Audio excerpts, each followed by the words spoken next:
어느 마을에 비가 내리지 않아서 농사가 망칠 지경이 되었습니다. 그러다 그 마을에 있는 신자들 중심으로 교회에 모여서 특별 기도회를 하기로 결정을 했습니다. 그리고 이 소식을 듣고 비록 믿지 않는 사람들이지만 지푸라기라도 붙잡는 심정으로 불신자들도 교회에 나와서 함께 기도하기로 했습니다. 기도하기로 작정된 그날 많은 사람들이 모였습니다. 신자들도 모였고 불신자들도 모였습니다. 그런데 어느 아이 하나가 큰 우산을 들고 예배당에 들어서는 겁니다. 어른들이 보면서 다 그 아이에게 핀잔을 주고 야단을 쳤습니다. 왜 장난치냐고. 비가 안 와서 속상해서 기도 모임 왔는데 너 장난치지 말라고 어른들이 다 야단을 쳤습니다. 그러자 야단 맞은 이 아이가 이렇게 말을 했다고 하지 않습니까? 오늘 우리가 기도하면 비가 올 거 아닙니까? 집에 어떻게 가려고 그러십니까? 라고 이야기를 했다고 합니다. 언젠가 많이 들어봤던 예화라고 생각이 듭니다. 그런데 여러분, 이 이야기가 우리에게 주는 것은 참 귀한 교훈이 있습니다. 뭐냐면 불신앙이라는 것은 믿지 않는 사람들에게만 있는 것은 아니라는 겁니다. 불신앙은 신앙을 가진 신앙인들 안에도 여전히 있다라는 사실을 우리는 알게 됩니다. 오늘 본문의 이야기가 그와 같습니다. 오늘 본문을 보면 예수님의 가족들이 등장합니다. 그런데 그 예수님의 가족들 안에서도 불신앙의 모습들이 나타나고 있다는 사실을 우리에게 소개하고 있습니다. 그러므로 오늘 말씀을 통해서 나에게는 불신앙이 없는가 점검하는 시간이 되시고, 또 왜 우리에게 불신앙이 생기는가, 그 이유가 무엇인가 확인하는 시간이 되었으면 좋겠습니다. 그래서 이 한 주간 신앙인으로서 불신앙적 모습을 나타내지 않고 살아가기를 다짐할 수 있는 여러분 모두가 되시기를 예수님의 이름으로 축원드립니다. 오늘 말씀은 예수님의 가족과 관련된 이야기를 하려고 합니다. 이제 19절을 보겠습니다. 19절 말씀을 보시면 예수의 어머니와 그 동생들이 왔으나 라고 이야기를 합니다. 여러분, 예수님의 어머니는 누굴까요? 마리아죠. 누구나 다 아실 겁니다. 예수님의 어머니는 마리아입니다. 그럼 예수님의 동생들은 누굴까요? 언뜻 보니까 여러분의 표정은 아니 예수님에게도 동생들이 있었어? 라는 그런 표정인데 있었습니다. 마태복음 13장 55절의 말씀을 보시면 예수님에게 4명의 남동생들이 있었다라고 소개하고 있습니다. 갑자기 짓궂은 생각이 들어요. 이 사실 처음 알았다. 손 한번 들어보십시오. 예수님에게 4명의 남동생이 있었다. 처음 알았다. 다 거짓말 치는 겁니까? 이름을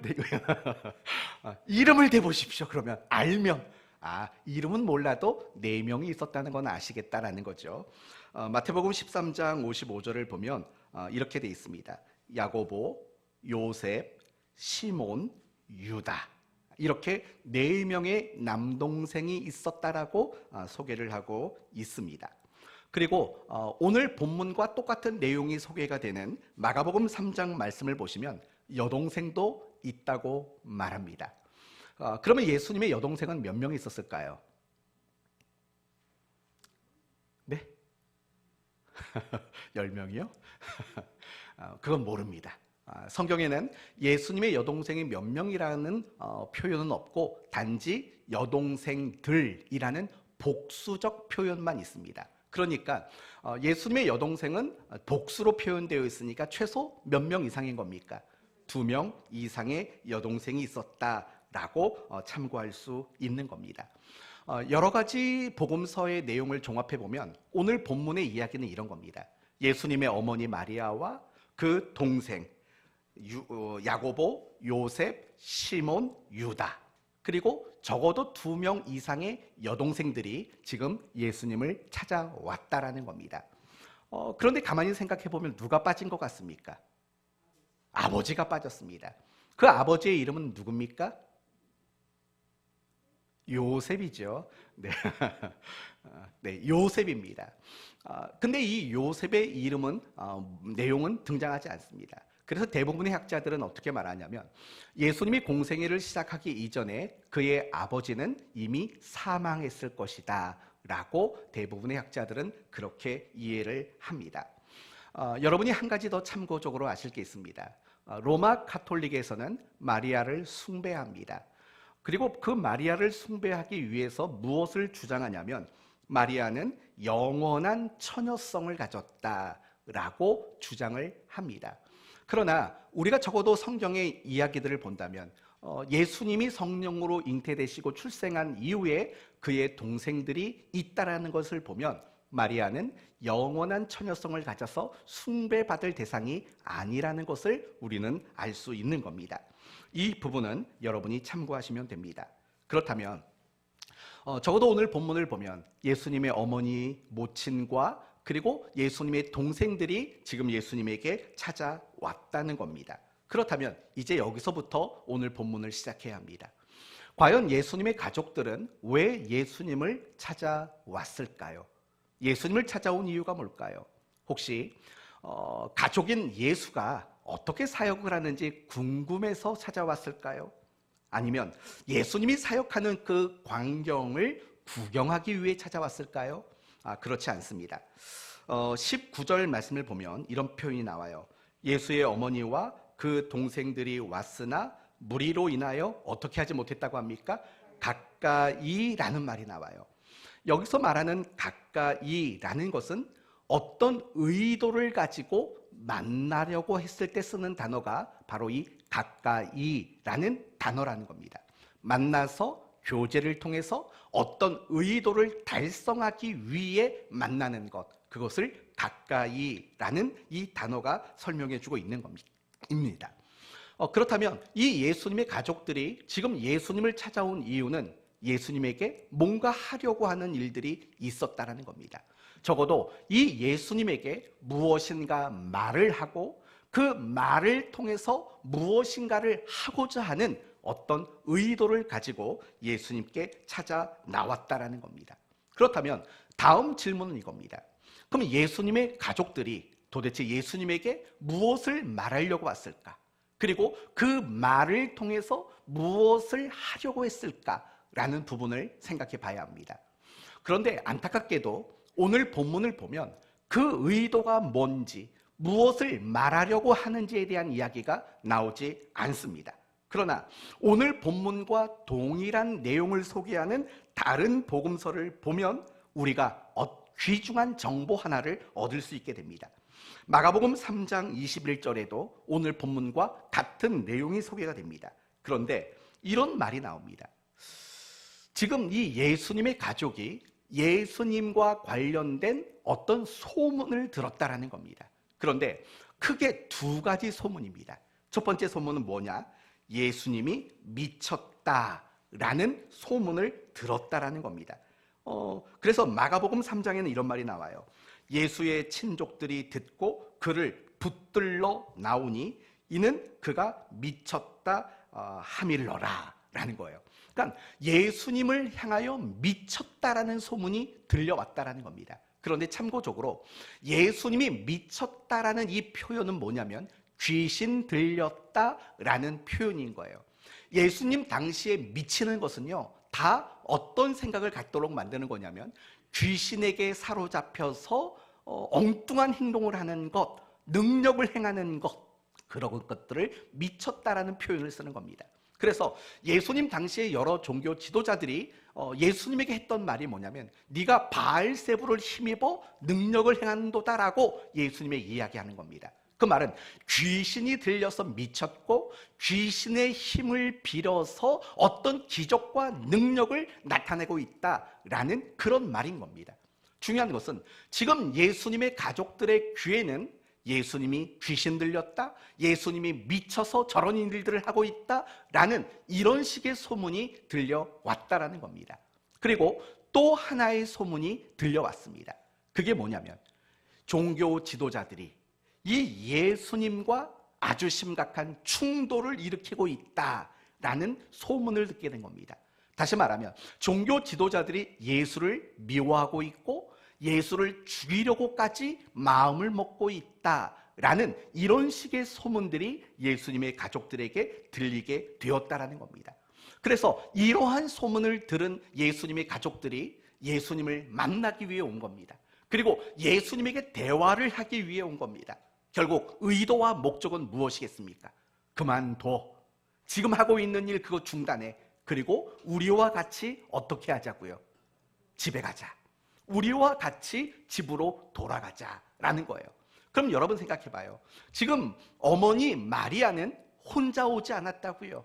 왜 혼자 오지 않았을 것 같습니까?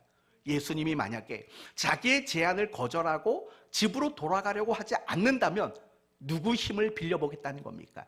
아들들, 동생들의 힘을 빌려서 억지로라도 예수님을 끌고 가겠다라는 그런 마음을 먹고 동생들까지, 남동생들까지라도 데리고 왔다라는 겁니다. 결국 예수님의 가족들이 예수님을 데리러 가기 위해서, 집으로 데려가기 위해서 이렇게 찾아왔다라는 것을 우리는 알 수 있는 겁니다. 여기서 우리는 굉장히 중요한 한 가지를 생각해 봐야 합니다. 그것은 무엇이냐면 예수님의 가족들의 모습은 모두 다 불신앙적 모습이라는 겁니다. 왜 그렇습니까?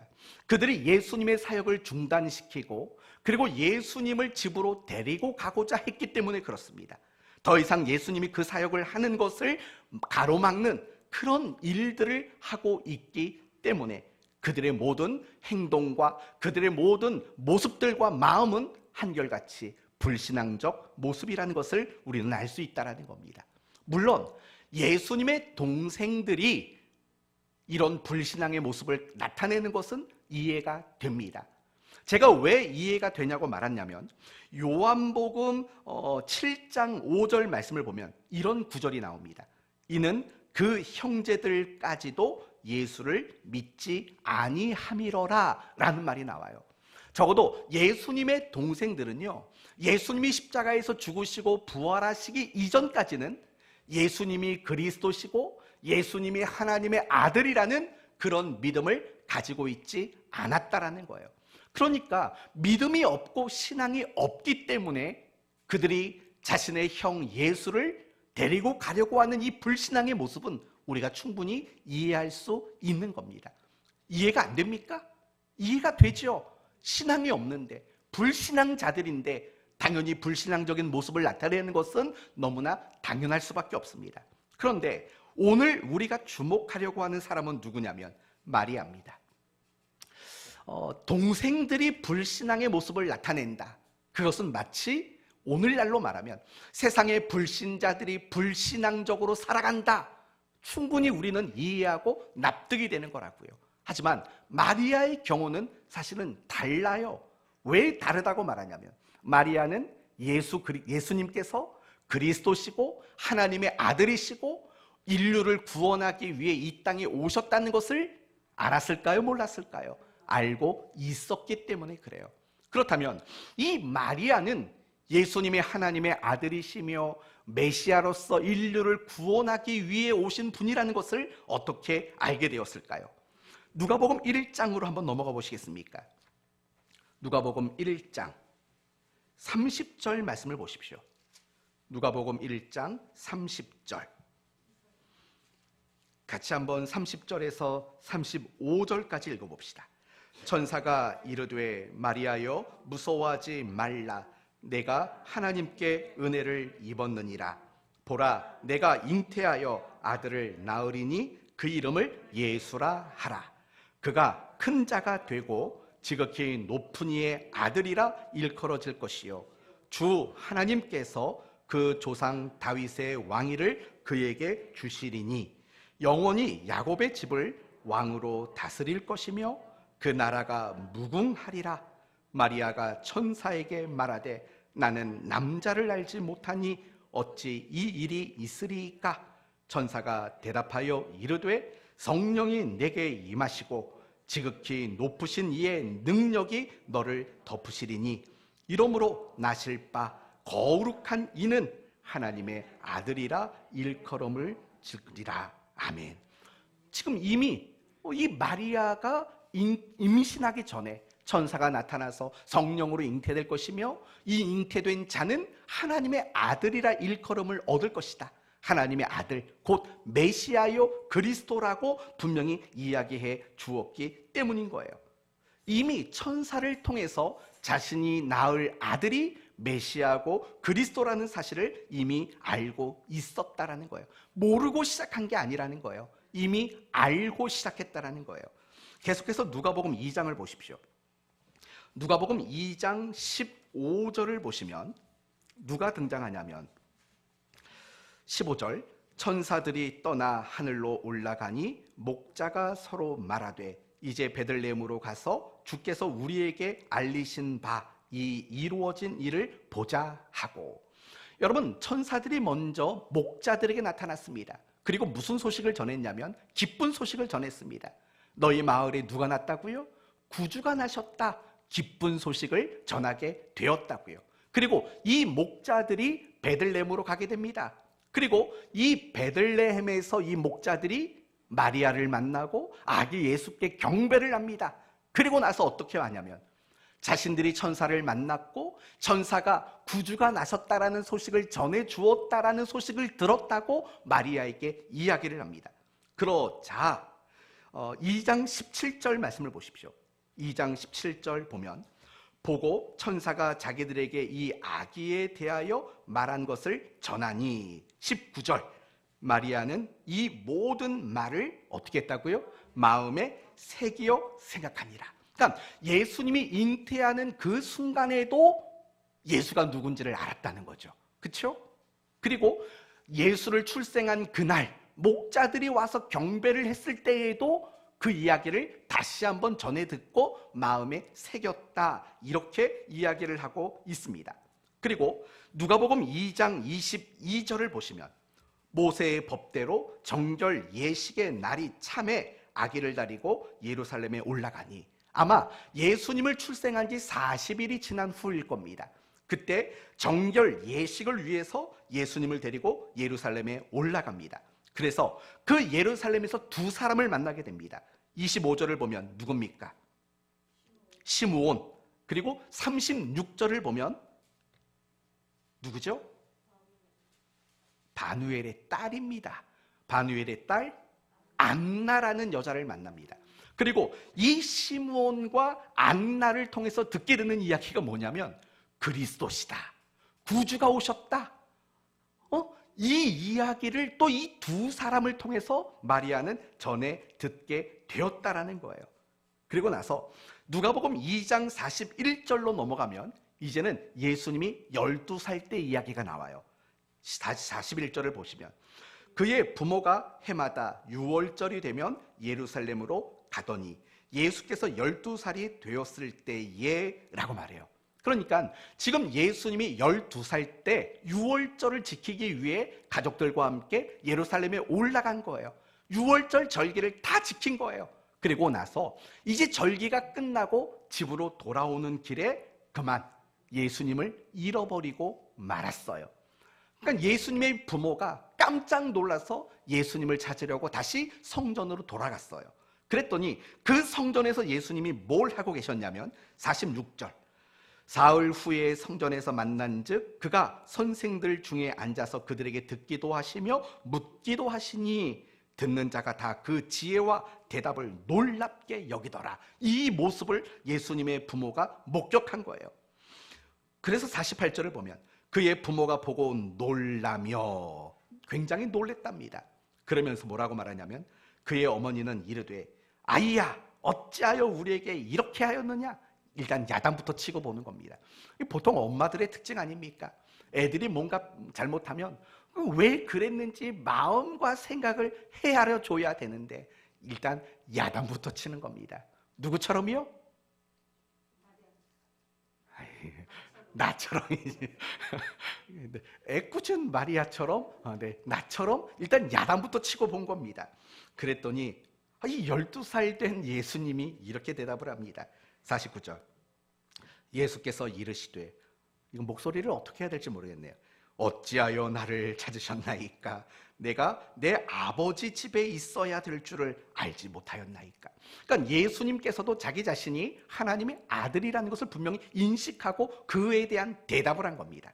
근데요, 51절 말씀을 보면 이 집에 돌아간 후에 마리아의 마음이 기록돼요. 51절, 예수께서 함께 내려가사 나사렛에 이르러 순종하여 받으시더라. 그 어머니는, 마리아를 말하죠. 그 어머니는 이 모든 말을 어떻게 했다고요? 마음에 두니라. 여러분 한번 생각해 봐요. 이제 됐어요. 이 마리아는요, 잉태되기 전부터 천사를 통해서 자신을 통해 출생되는 아기가 그리스도라는 사실을 분명히 알고 있었다고요. 그리고 출생한 그날 다시 한번 확인을 했죠. 그리고 40일째 되는 날 성전에 갔다가 또 선지자들을 통해서 다시 한번 확인을 받았다고요. 그리고 12살이 되었을 때에도 다시 한번 마리아는 예수님이 하나님의 아들이며 그리스도라는 사실을 다시 한번 마음에 간직하게 됐다고 말해요. 그러니까 이 시간만 해도요, 거의 13년 아닙니까? 13년의 세월을 예수가 그리스도시고 하나님의 아들이시고 구주로 이 땅에 오신 분이시다라는 것을 알게 됐다고요. 혹시 여러분은 그래도 그 후로 예수님이 10몇 년을 더 계셨으니까 잊어버렸겠지요? 라고 하실 분이 있을지도 몰라요. 그렇지 않습니다. 누가복음 요한복음 2장 말씀을 보시면 예수님이 어머니와 예수님이 어디에 초대를 받아 가게 됐냐면 가나안의 혼인잔치에 초대되어 갔다고요. 그런데 어떤 일이 일어납니까? 포도주가 딱 떨어지고 맙니다. 근데 그때 모친 마리아가 예수님에게 뭐라고 말했냐면, 예수님에게 말합니다. 포도주가 다 떨어졌다고 이야기를 합니다.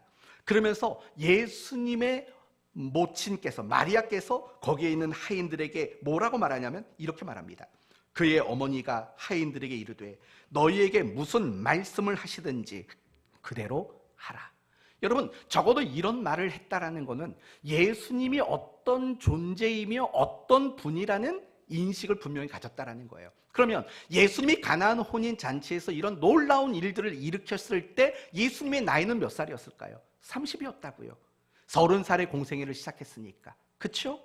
그렇다면 오늘 이 본문, 예수님이 사람들을 가르치는 그 자리에 찾아와서 예수님을 설득하고 예수님을 데려가고 말로 안 되면 동생들의 힘을 모아서라도 끌고 가려고 했던 이 모습들, 그 순간에는 마리아가 예수님이 그리스도라는 사실을 모르고 있었을까요? 그렇지 않다고 저는 생각을 한다는 거예요. 분명히 마리아는 예수 그리스도에 대한 분명한 신앙을 가지고 있었다고요.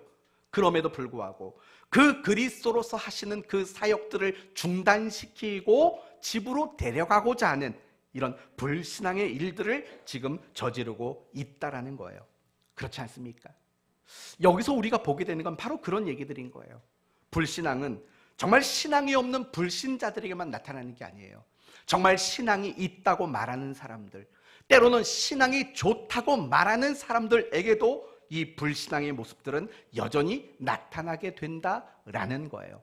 그래서 오늘 설교의 제목이 뭐냐? 신앙인의 불신앙이라는 제목으로 여러분에게 말씀을 전하려고 하는 거죠.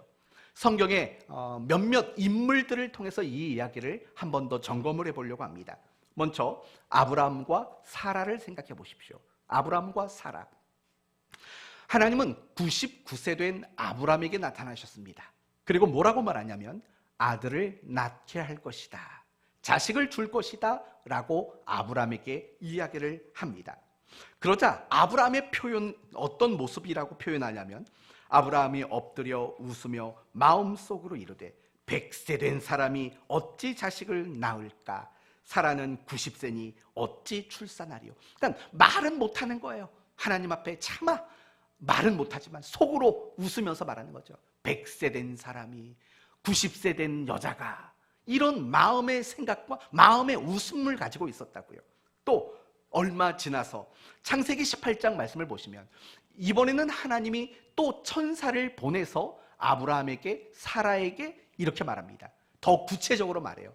내년 이맘쯤에 아들을 안을 것이다 라고 얘기를 한다고요. 그런데 주방에서 음식을 하던 사라가 이 이야기를 듣게 돼요. 그러면서 뭐라고 말하냐면 속으로 웃었다라고 말을 해요. 속으로 웃었다고 말을 해요. 여러분, 이 아브라함과 사라는 누구죠? 불신자들인가요? 아니잖아요. 정말 하나님께 부름받아서 20 몇 년을 하나님과 함께 살았던 사람들이라고요. 그런데 그들의 생각이나 그들의 말이나 하는 이 모든 것들은 다 어떤 모습입니까? 불신앙적인 모습인 거죠. 어찌하여 어떻게 모두가 다 불신앙의 마음과 불신앙의 생각들을 그들은 가지고 있었다라는 거죠. 또 두 번째 예를 들면 민수기 12장과 13장 말씀을 보시면 12명의 정탐꾼과 백성들의 이야기가 소개가 됐다고요. 12명 중에 10명이 뭐라고 말하냐면 이렇게 말을 합니다. 그와 함께 올라갔던 사람들은 이르되 우리는 능히 올라가서 그 백성을 치지 못하리니 그들은 우리보다 강하니라. 무슨 말이냐면 절대로 그 가나안 땅을 우리는 정복할 수 없습니다라고 이야기를 하는 거예요. 이건 불신앙인 거죠. 그렇죠? 불신앙이라고요. 그런데 그 10명의 이야기를 전해 들은 백성들은 이렇게 말해요. 온 회중이 소리 높여 부르짖으며 백성들이 밤새도록 통곡하였더라. 이스라엘 자손이 다 모세와 아론을 원망하며 온 회중이 그들에게 이르되 우리가 애굽 땅에서 죽었거나 이 광야에서 죽었으면 좋았을 것을 어찌하여 여호와가 우리를 그 땅으로 인도하여 칼에 쓰러지게 하려 하는가? 애굽으로 돌아가는 것이 낫지 아니하랴? 이에 서로 말하되 우리가 한 지휘관을 세우고 애굽으로 돌아가자. 백성들 모두가 통곡하면서 말하는 거죠. 어찌하여 이런 일을 당하도록 하셨나? 차라리 애굽으로 돌아가자. 이렇게 백성들이 말했다라는 겁니다. 불신앙의 이야기죠. 그렇다면 묻습니다. 그 10명 그리고 이 이스라엘 백성들 그들은 불신자들입니까? 아닙니다. 그들은 결코 불신자가 아닙니다. 애굽 땅에서 하나님이 일으키신 놀라운 기적을 목격한 사람들입니다. 홍해 바다를 가르고 그 바다를 마른 땅처럼 걷도록 하신 것들을 경험한 사람들입니다. 그런데도 불구하고 그들은 신앙인임에도 불구하고 불신앙적인 생각과 불신앙적인 말을 서슴지 않고 내뱉고 있다는 거예요. 하나만 더요. 열왕기하 6장 말씀을 보시면 사마리아 성이 아람 군대에게 포위당하는 장면이 소개가 됩니다. 그리고 그 사마리아 성 안에는 먹을 것이 없어서 굶어 죽어가는 지경에 처하고 말았습니다. 그때 엘리사가 이렇게 말합니다. 내일 이맘때 풍성한 양식을 얻게 될 것이다 라고 말을 합니다. 누가요? 엘리사가 이런 말을 한 겁니다.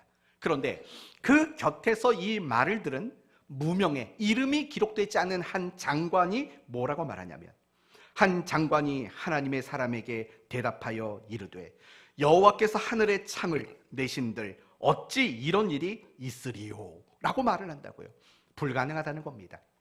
하나님인들 무슨 방법이 있겠냐는 겁니다. 여러분, 이 장관 그리고 이 사마리아 사람들은 불신자들이겠습니까? 아니지 않습니까? 하나님을 아는 사람들, 신앙인들이라고요. 그런데도 불구하고 그들이 생각하는 거, 그들이 말하는 거, 그들의 모습들이 모두 다 뭐냐면 불신앙적인 모습들이라고요. 이제 우리 얘기를 해봅시다. 하나님은 유일하신 하나님이십니다. 예수 그리스도는 우리의 구주이십니다. 여러분 믿으십니까? 하나님은 능치 못함이 없는 분이라는 사실도 여러분 믿으십니까? 됐습니다. 여러분은 모두가 신앙인들입니다. 그걸 믿으면 신앙인들이죠. 유일하신 하나님, 예수가 그리스도심을 믿고 하나님이 전지전능하신 분이라는 걸 믿는다면 당연히 신앙인인 거죠. 여러분은 신앙인입니다. 그렇다면 신앙인 된 여러분 안에는 불신앙의 모습이 없겠습니까? 생각해 보십시오. 여러분은 신앙인인데 여러분의 모습에는 불신앙의 모습들이 없을까 생각해 보라는 겁니다. 있겠습니까? 없겠습니까? 있죠. 있는 것도 그냥 조금 있는 게 아니죠. 엄청 많은 거죠. 엄청 많아요. 여러분의 모습 속. 여러분이라고 하니까 전 아닌 것 같은데 우리의 모습을 보면 정말 불신앙의 모습이 얼마나 많은지 모른다고요. 얼마나 많은지 모른다고요. 예를 들어 볼까요? 여러분이 예배에 소홀한 거, 그거 불신앙입니다. 왠지 아세요? 하나님은 우리의 예배를 받으시기를 기뻐하는 거 믿으시나요? 그거 믿는데 예배에 소홀한다. 그거 불신앙의 모습인 거죠. 여러분이 말씀과 기도의 삶을 게을리하는 거, 그거 불신앙입니다. 왜냐하면 하나님의 말씀과 기도만이 우리를 거룩하게 하고 우리를 살아가도록 만드는 힘의 원천이라는 걸 믿으시죠. 그러면 여러분이 그럼에도 불구하고 말씀과 기도에 게으르다면 여러분은 불신앙의 모습을 가지고 있는 겁니다. 또 여러분이 염려하고 낙심하고 원망하고 불평하는 일들이 있다면 그건 여러분에게 불신앙의 모습인 거예요. 왠지 아세요? 하나님은 항상 우리와 함께 하시고 항상 우리에게 어떤 걸 주시기를 좋아하는 분이시죠? 좋은 걸 주시기를 원하시는 하나님이시기라는 걸 우리는 믿기 때문에 그래요. 그걸 믿는데도 불구하고 염려와 낙심과 원망과 불평을 가지고 있다면 그게 바로 불신앙의 모습이라는 거예요. 또 자신을 비관해요. 인내하지 못해요. 감사하지 못해요. 더 많이 헌신하지 못해요. 늘 습관적인 죄를 지어요. 여러분, 이 모든 것들이 결국에는 불신앙일 수밖에 없어요.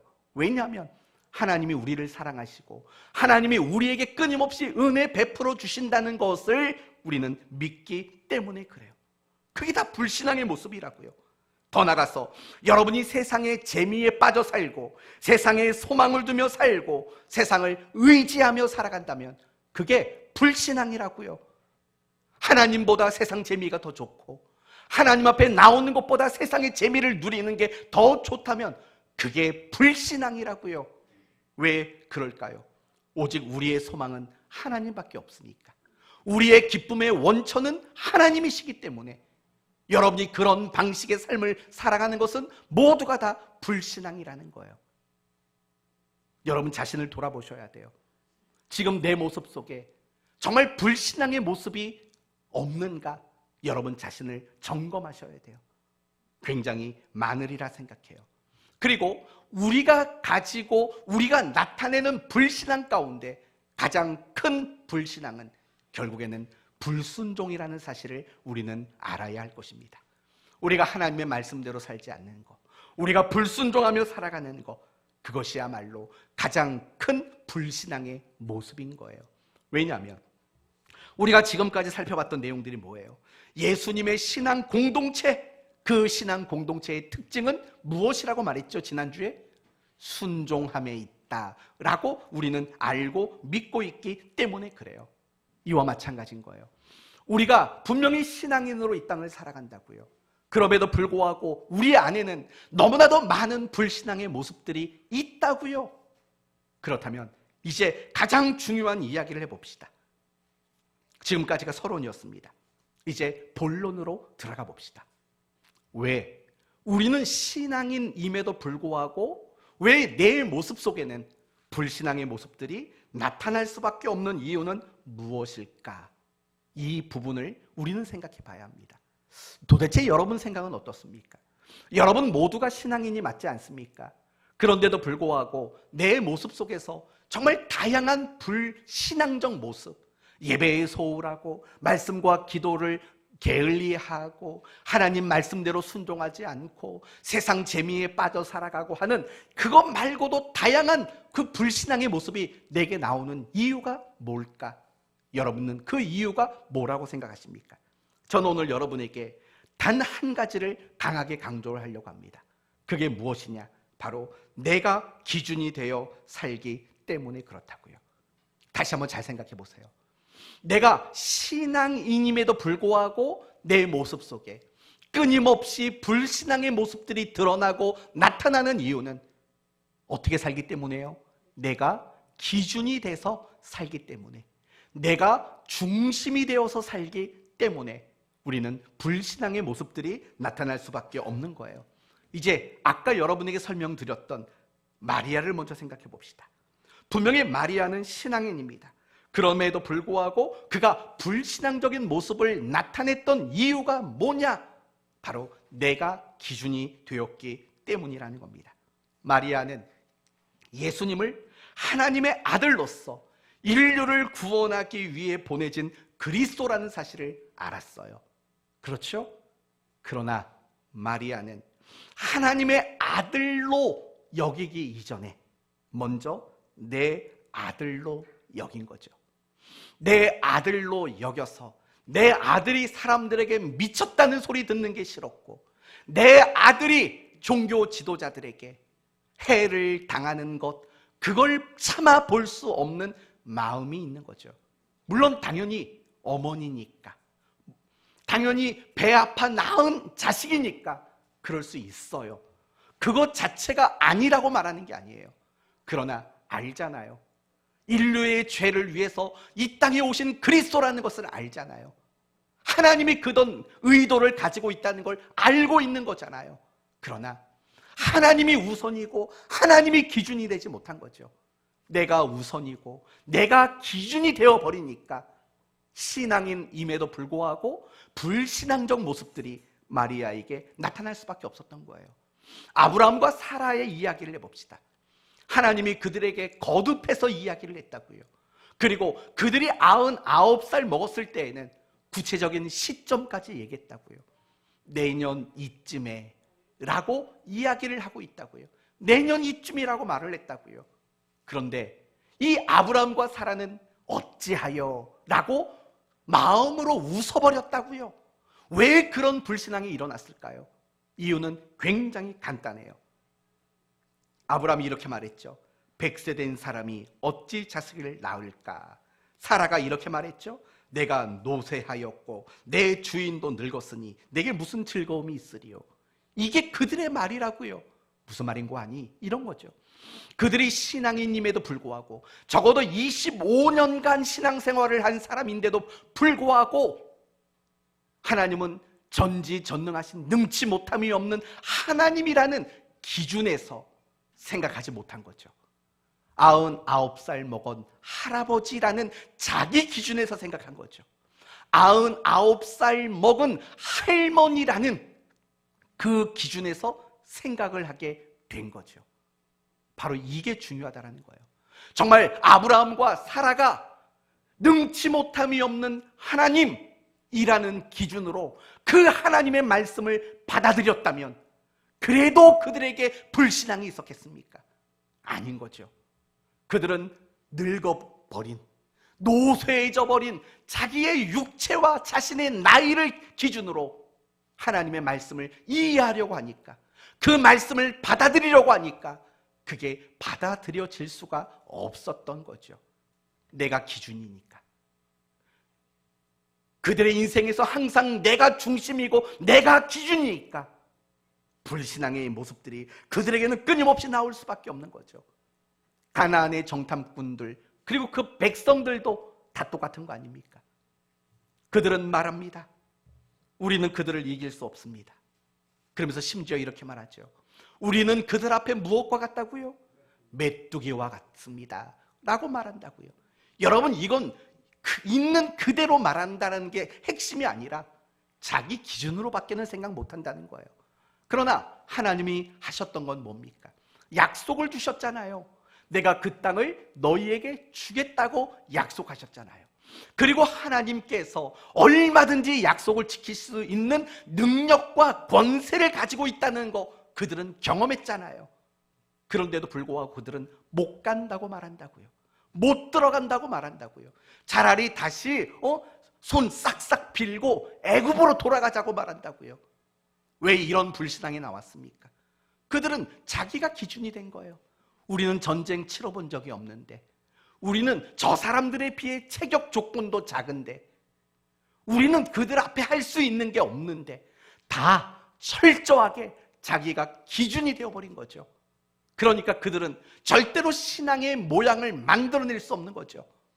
자기가 기준이 되니까, 자기가 우선순위가 되니까 그들은 늘 불신앙밖에는 만들어낼 수 없는 거 아닐까요? 우리도 똑같다는 얘기예요. 우리도 마찬가지인 거예요. 내가 신앙인으로 수십 년을 살아왔어요.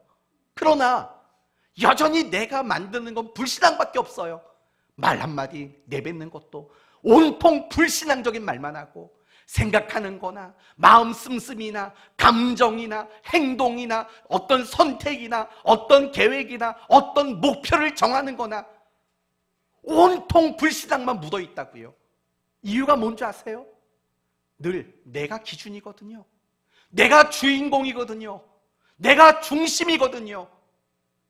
그러니까 내가 신앙인이라는 타이틀은 가지고 있는지 몰라도 항상 불신앙적인 모습들만 내 모습 속에서는 스며 나올 수밖에 없는 것 아니겠습니까?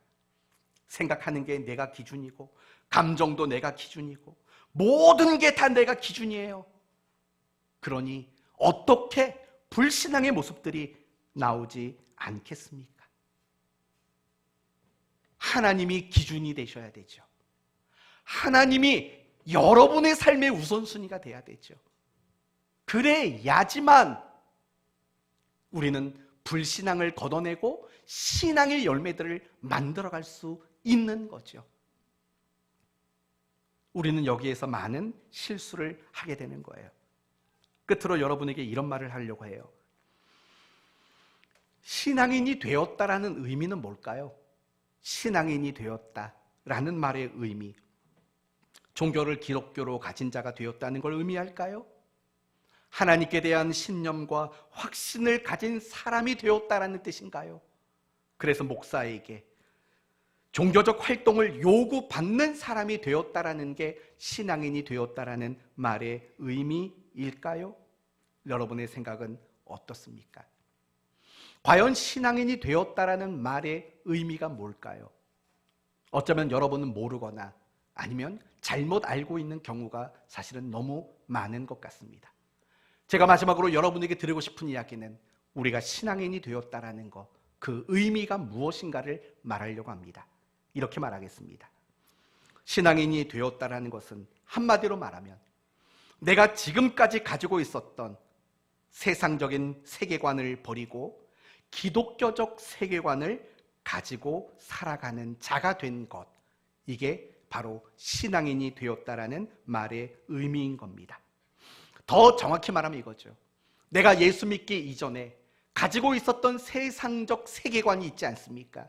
그것이 잘못된 것이고, 기독교적 세계관, 성경적 세계관이야말로 가장 올바른 세계관이다라고 인정하는 것, 기독교적 세계관을 받아들이기로 결심한 것, 그게 바로 신앙을 가졌다라는 말의 의미가 된다라는 것입니다. 어쩌면 여러분 이 말이 어렵게 느껴질 수 있어요. 그러면 쉽게 말할까요? 이렇게 말씀을 드릴게요. 여러분, 세상적 세계관은 뭐냐? 철저히 자기 중심적 사고방식인 거예요. 여러분, 세상은요, 하나님을 생각하지 않고 이웃을 생각하지 않는다고요. 세상은요, 철저히 자기가 중심이 돼요. 내가 항상 우선이 되는 게 세상적 세계관이에요. 그러면 기독교적 세계관은 뭐예요? 내가 우선이 되는 게 아니죠. 누가 우선이 되는 겁니까? 하나님이 우선이 되고 하나님이 중심이 되는 모든 사고방식 또는 모든 삶의 방법들, 그게 기독교적 세계관이라고요. 그러니까 결국 한마디로 말하면 이런 거죠. 내가 중심이 돼서 살아가는 이 세상의 방식은 잘못된 것을 인정하고, 이제는 하나님이 기준이 되고 하나님이 중심이 되는 삶을 살아가기로 다짐하고 서약했다라는 말의 의미, 그게 바로 신앙인이 되었다라는 말의 의미가 되는 겁니다. 이 말을 세례 요한과 예수님은 이렇게 말했어요. 회개하라, 천국이 가까이 왔다. 여러분, 여기서 회개하라는 말은 윤리적, 도덕적 잘못을 반성하라는 뜻이 아니에요. 내가 지금까지 살아오던 삶의 방식이 잘못됐다는 것을 인정하라는 거예요. 그리고 하나님의 나라가 제시하는 삶의 방식을 받아들여라 라는 뜻이라고요. 그리고 이 말을 바울이 이렇게 표현합니다. 갈라디아서 5장에서 그리스도 예수의 사람들은 육체와 함께 그 정과 욕심을 어디에 못 박았다? 십자가에 못 박았느니라. 여러분, 이 말은 내가 지금까지 가지고 있었던 가치관과 삶의 방법들이 틀렸으니까 십자가에 못 박으라 라는 말인 거예요. 그러면서 에베소서 4장으로 넘어가 보면 더 명확하게 이 뜻을 설명해줘요. 너희는 유혹의 욕심을 따라 썩어져가는 구습을 따르는 옛사람을 벗어버리고 오직 너희의 심령이 새롭게 되어 하나님을 따라 의와 진리와 거룩함으로 지으심을 받은 새 사람을 입으라는 거예요. 옛사람을 벗어버리고 새 사람을 입으라고 말하는 거죠. 여기서 말하는 옛사람은 뭐예요? 내가 예수 믿기 전에 가지고 있던 가치관, 내가 예수 믿기 이전에 가지고 있었던 삶의 방식, 태도, 말투, 행동, 습관, 이런 것들이 틀렸으니까 다 내버리고 하나님이 원하는 삶의 방식을 받아들여라 라는 말의 뜻인 거죠. 또 로마서 12장에는 똑같은 말을 이렇게 설명해요.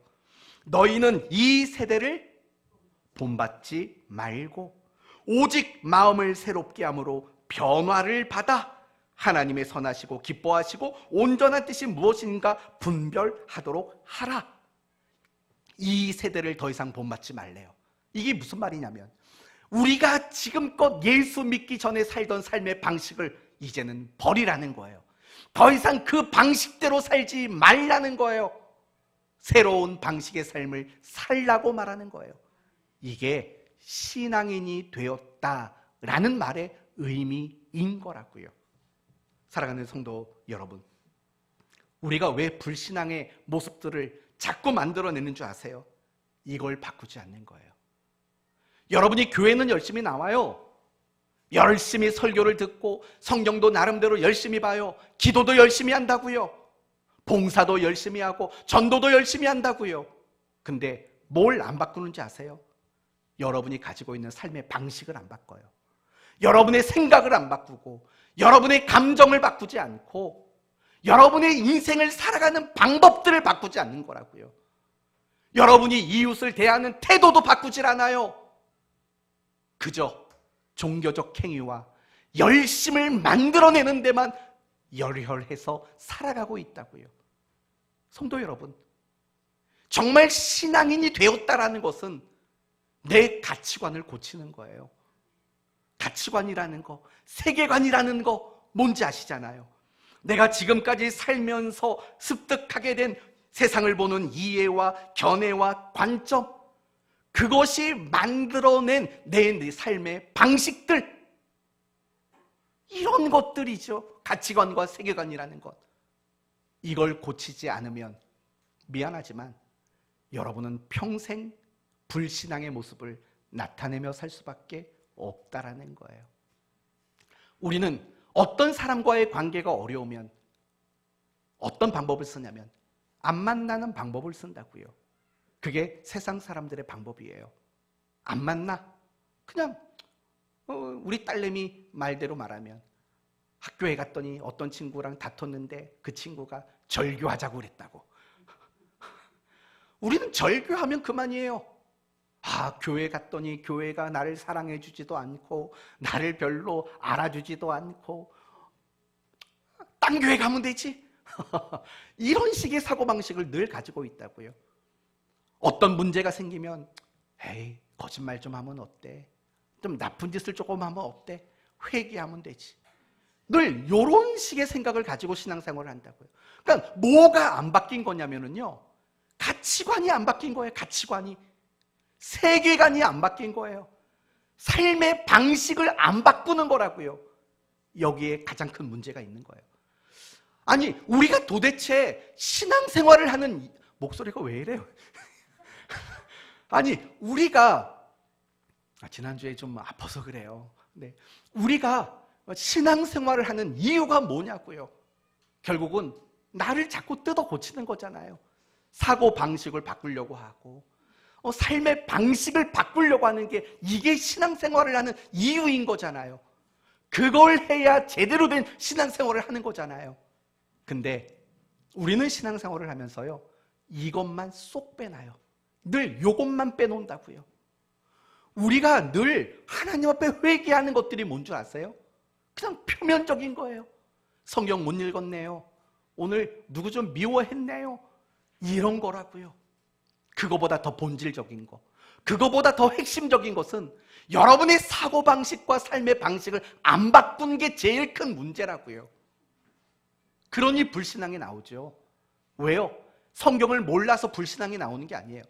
하나님이 전지전능하시다, 하나님은 위대하시다, 못할 게 없다, 우리를 사랑하신다, 좋은 걸 주신다, 합력해서 선을 이루신다, 이런 거 모르지 않는다고요. 알아도 불신앙이 나와요. 왜냐? 내 자체가 안 바뀌니까. 내 머리부터 발끝까지 생각하는 것과 살아가는 삶의 방법들을 안 바꾸니까 성경을 알아도 여전히 우리는 불신앙의 모습을 나타낼 수밖에 없다는 거예요. 얼마 전에 우리 교회 한 집사님과 잠깐 대화를 했다고요. 그 대화 속에 제가 이런 말을 했어요. 내가 목회를 하면서 내가 목회를 굉장히 잘못했던 것 같다. 내가 아이들을, 학생부 아이들을, 청년부들을 가리킬 때 난 잘못 가리킨 것 같다. 제가 이런 말을 했다고요. 왜 그런 말을 했냐면, 가만히 생각해 보면 그때 아이들에게 제가 가르쳤던 게 뭐냐면, 예배 열심히 드려라, 성경 열심히 읽어라, 기도 많이 해라, 이런 걸 가르쳤다고요. 생각해 보니까 잘못 가르친 거예요. 그걸 가르친 게 틀렸다는 게 아니라 진짜 중요한 걸 안 가르쳤다고요. 너의 가치관을 바꿔야 된다. 너가 세상을 바라보며 너가 세상을 살아가는 삶의 방법인 세계관을 고쳐야 된다. 이런 말을 많이 못했다고요. 제가 목사 노릇하면서도 사실은 이걸 제대로 못 가르쳤던 적이 많이 있다고요. 그래서 여러분에게 늘 강조하는 게 뭐예요? 여러분의 인격과 여러분의 성품을 바꾸셔야 된다. 나를 고쳐가야 된다.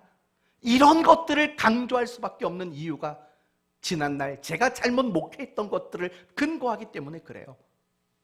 여러분, 정말 지금부터라도 생각을 좀 잘 가지셔야 돼요. 신앙생활은 어떤 행위를 만드는 것이 전부가 아니에요.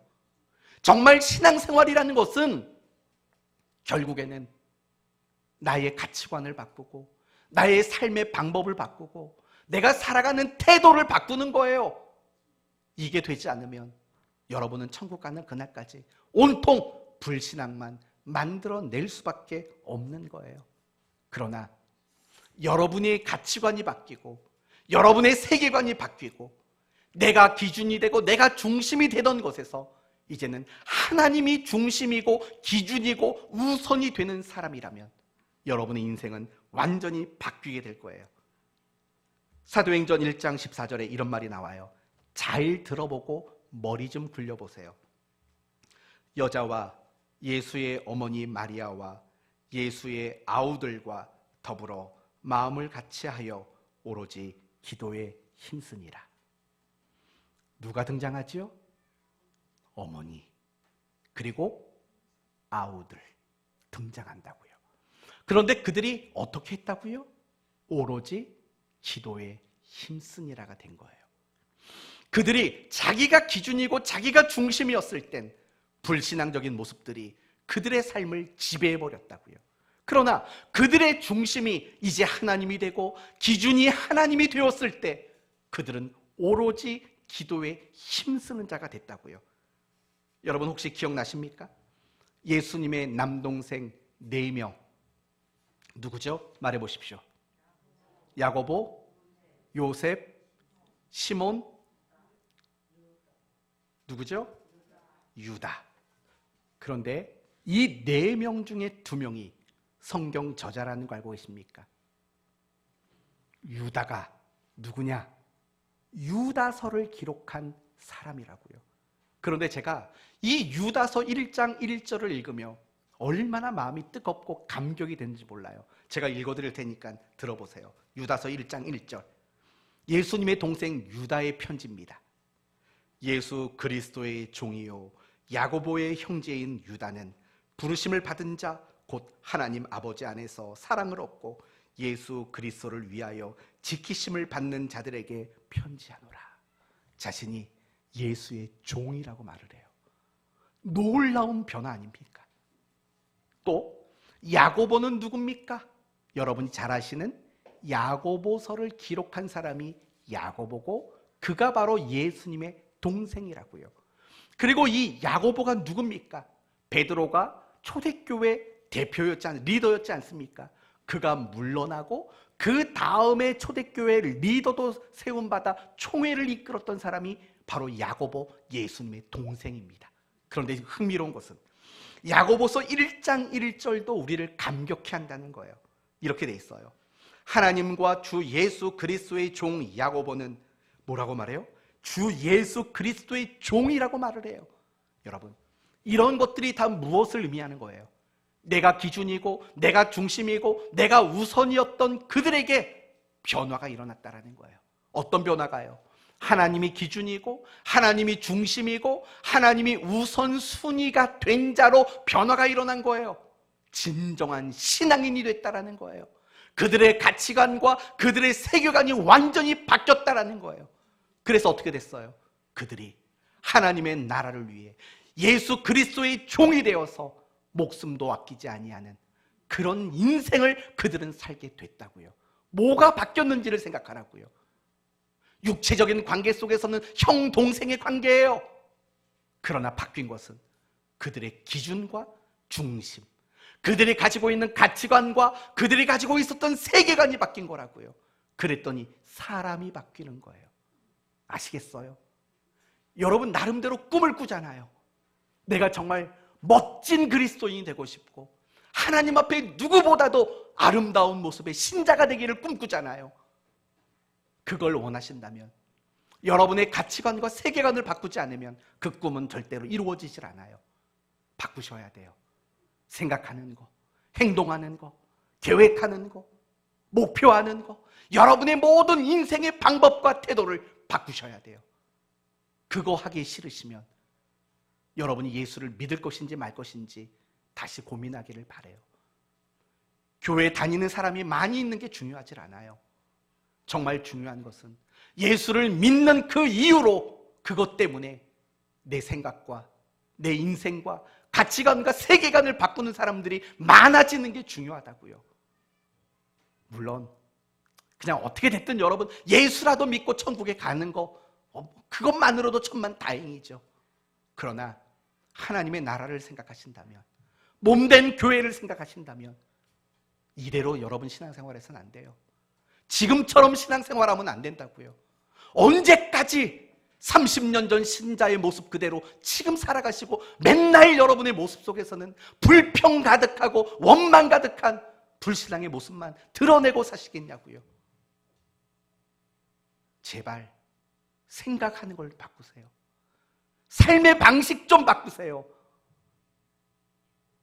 여러분의 그 세계관이 바뀌지 않으면 우리 교회 안 바뀐다고요.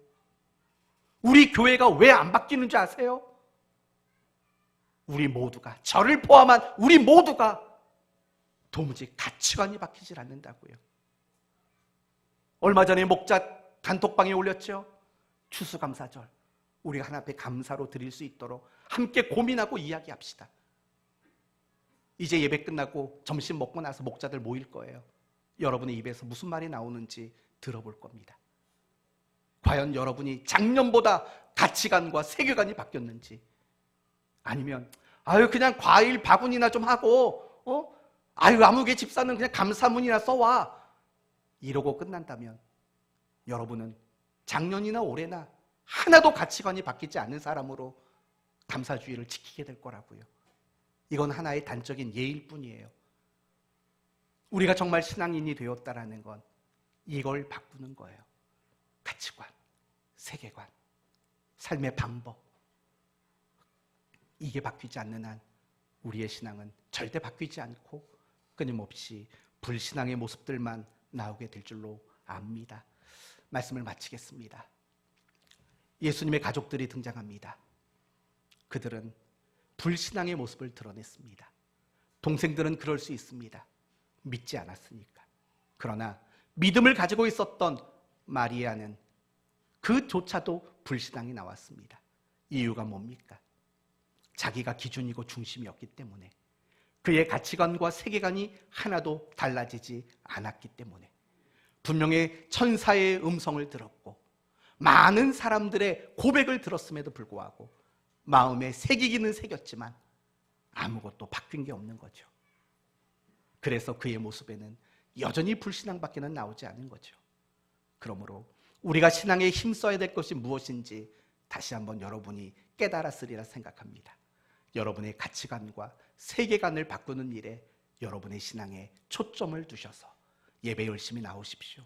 말씀 열심히 보시고 기도하시고 말씀으로 여는 삶 하시고 경건 프로그램에 참석하시고 전도팀에도 나오시고 예배 시간에도 소극적으로 앉아있지 마시고 적극적으로 예배에 임하게 될 수 있게 되기를 바랍니다.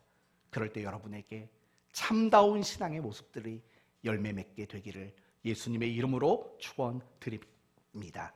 아멘. 기도합시다. 하나님 감사합니다.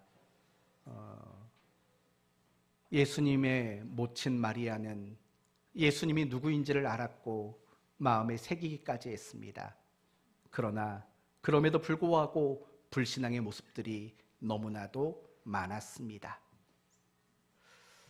왜 그가 그렇게 불신앙의 모습을 드러낼 수밖에 없었습니까? 내가 기준이 되고 중심이 되었기 때문이고 그가 가지고 있는 가치관과 세계관이 바뀌지 않았기 때문입니다. 오늘 우리도 마찬가지입니다. 우리가 신앙에 실패하고 불신앙을 만들어내는 이유는 똑같습니다. 많은 걸 가지고 열심히 하지만 내 가치관과 내 세계관을 바꾸는 일은 외면하고 살았기 때문입니다.